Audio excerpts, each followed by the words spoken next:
Jaga stabilitas politik dan keamanan. Itu pesan Mendagri Tito Karnavian kepada 5 pejabat gubernur yang baru dilantik. Sepertinya ini mengatakan gubernur, kepala daerah produk pemilihan itu tidak menjadikan stabilitas politik atau keamanan. Awas kalau korupsi, dapat hukuman yang lebih 2 kali lipat. Bagaimana menurut kalian?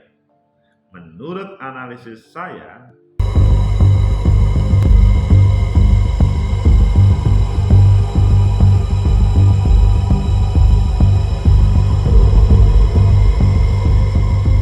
Assalamualaikum warahmatullahi wabarakatuh. Salam sejahtera untuk kita semua, pecinta masa depan negeri. Hari yang menyenangkan bagi 5 orang yang dilantik menjadi pejabat gubernur tanpa pilkada, dilantik menjadi gubernur. Teringat seperti suasana Orde Baru dahulu ya, yaitu mereka tanpa ada proses politik terpilih, diangkat, dilantik menjadi gubernur.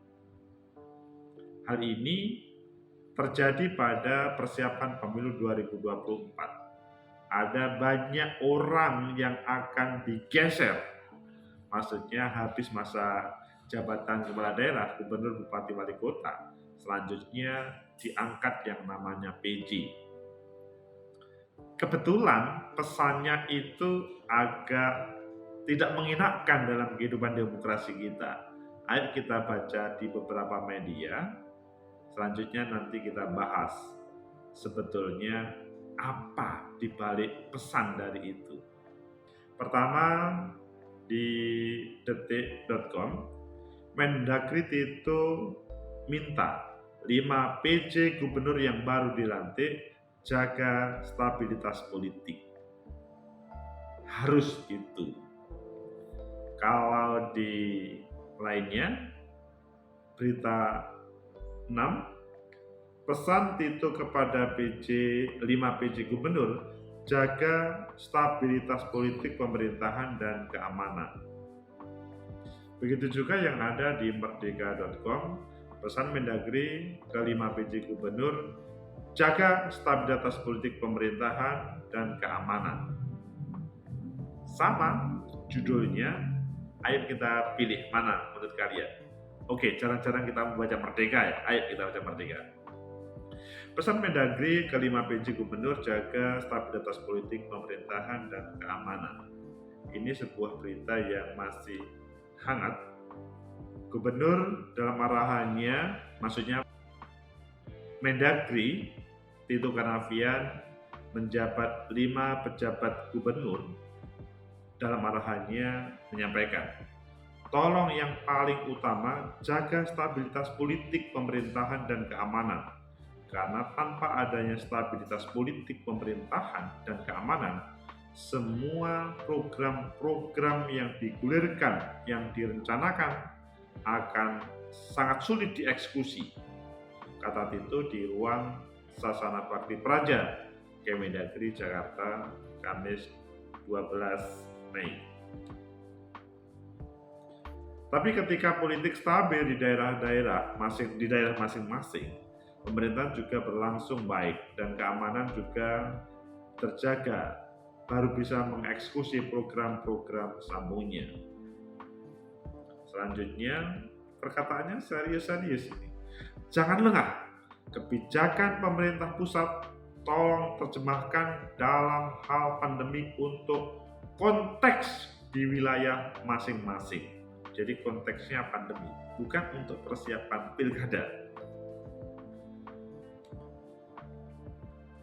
Realisasi belanja APBD di samping untuk membuat adanya uang beredar di daerah masing-masing, selain pemerintah pusat juga untuk menstimulasi pihak swasta. Ngeri juga ya pesan-pesannya ini. Kalau kita melihat beberapa PJ gubernur yang dilantik, pertama Al Mukhtabar sebagai PJ Gubernur Banten, 2 Ridwan Jamaluddin sebagai PJ Gubernur Kepulauan Bangka Belitung, 3. Hamka Hindranur sebagai PJ Gubernur Gorontalo. 4. Paulus Waterpauw sebagai PJ Gubernur Papua Barat. Dan yang kelima, Akmal Malik sebagai PJ Gubernur Sulawesi Barat. Pecinta masa depan negeri, bagaimana menurut kalian? Kalau kita melihat berbagai pesan tadi, ayo kita kupas satu persatu ya. Pertama, pesannya itu adalah tolong yang paling utama jaga stabilitas politik pemerintahan dan keamanan. Karena tanpa adanya stabilitas politik pemerintahan dan keamanan, semua program-program yang digulirkan, yang direncanakan akan sangat sulit dieksekusi. Bagaimana menurut kalian? Kalau menurut saya sih, ini kita berefleksi daripada suasana Orde Baru dahulu. Suasana Orde Baru adalah suasana yang sangat tenang, sepertinya tidak ada konflik. Namun selanjutnya pada 98 menggelegar. Dan tema yang tidak enak itu adalah korupsi, kolusi, nepotisme. Ini bukan berarti saya tidak setuju terhadap Orde Baru. Orde Baru itu banyak produk yang positif. Namun dalam hal korupsi, kolusi, nepotisme, catatan dari seluruh anak negeri dan menggelegar. Sehingga kalau dikatakan jaga, tolong, paling utama stabilitas politik, pemerintahan, dan keamanan, seakan-akan ini juga berbeda pada suasana reformasi yang sepertinya pemerintahan daerah itu berani melawan atau berbeda atau mempunyai cara pandang yang berbeda. Kalau menurut saya sih, seharusnya keberadaan pemilu kepala daerah yang hal itu sangat dipersilahkan kepada semua orang dari partai apapun dan bahkan non partai pun bisa nyalon.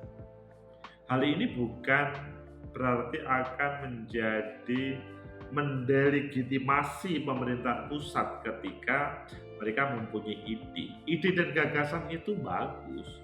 Ide dan gagasan itu tidak harus diartikan sebagai orang yang kontra terhadap misalkan pemerintah pusat, atau bahkan dikatakan sebagai orang yang akan menjadi ancaman terhadap stabilitas politik.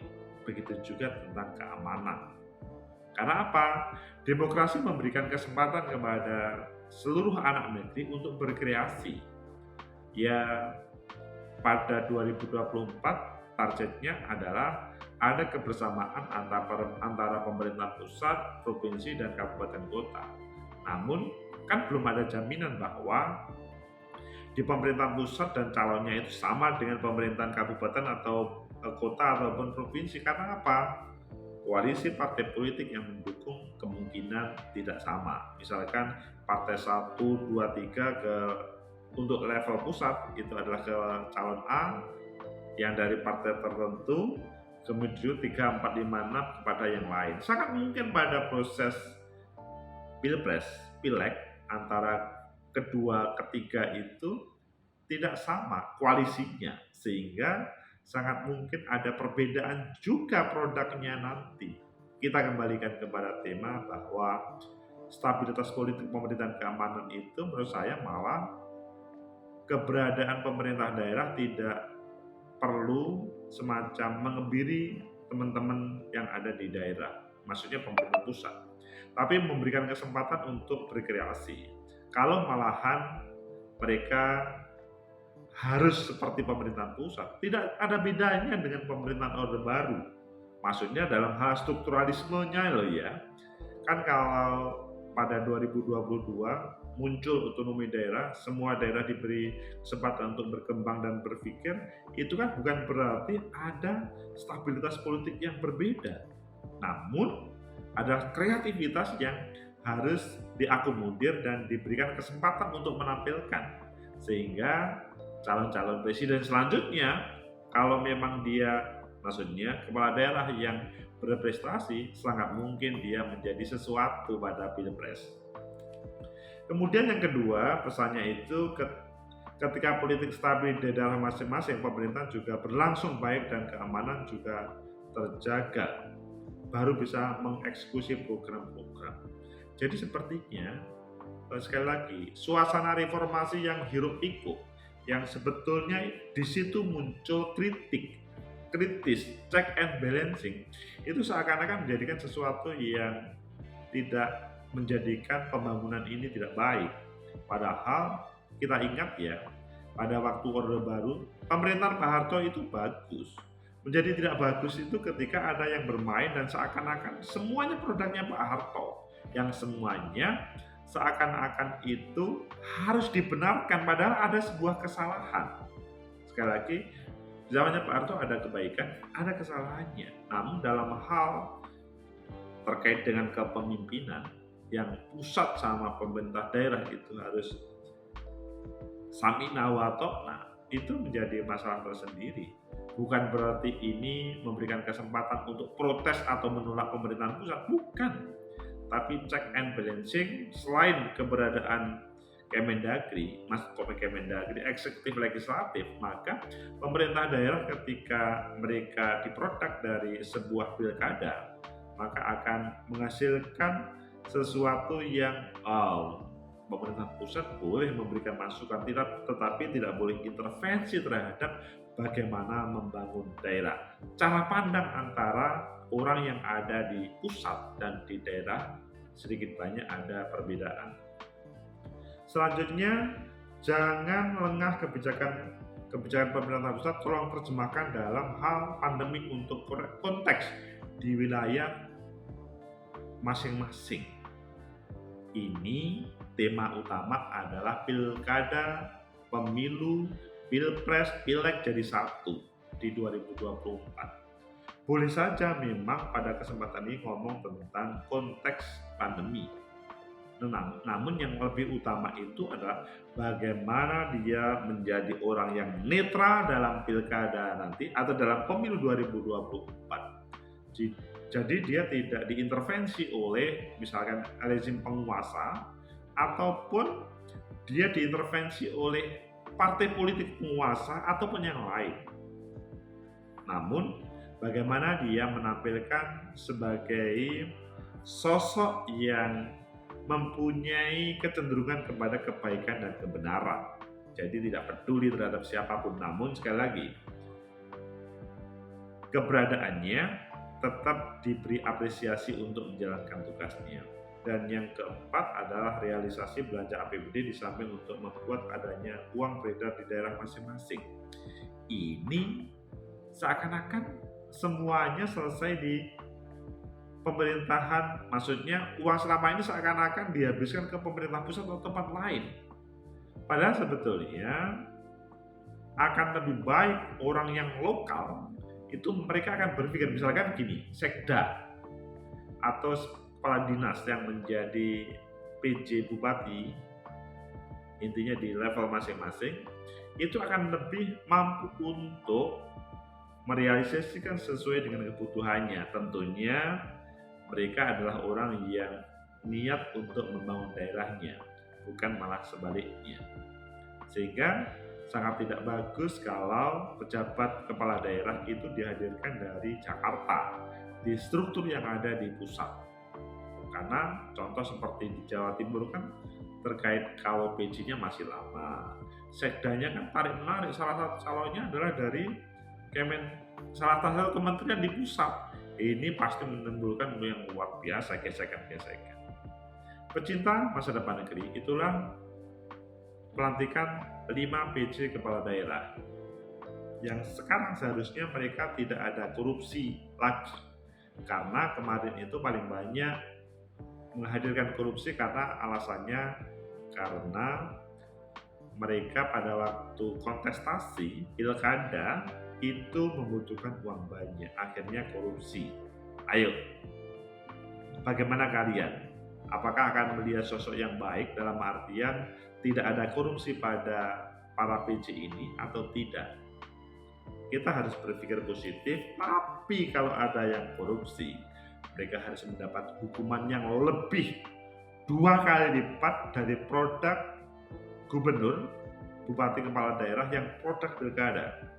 Bagaimanapun, sepertinya ini menghilangkan proses korupsi, tapi kalau muncul pula yang baru, perlu mereka mendapatkan minimal 2 kali lipat hukuman dari standar, supaya ini bukan hanya sebatas rezeki nombok menjadi pejabat kepala daerah tersebut, namun yang diharapkan adalah bisa memimpin daerah dengan baik dan proses pemilu 2024 terjaga dengan aman. Semoga ada manfaat, semoga Pak Tito dalam hal ini tidak diintervensi oleh siapapun. Semoga bermanfaat. Like, subscribe, comment, and share. Sampai jumpa.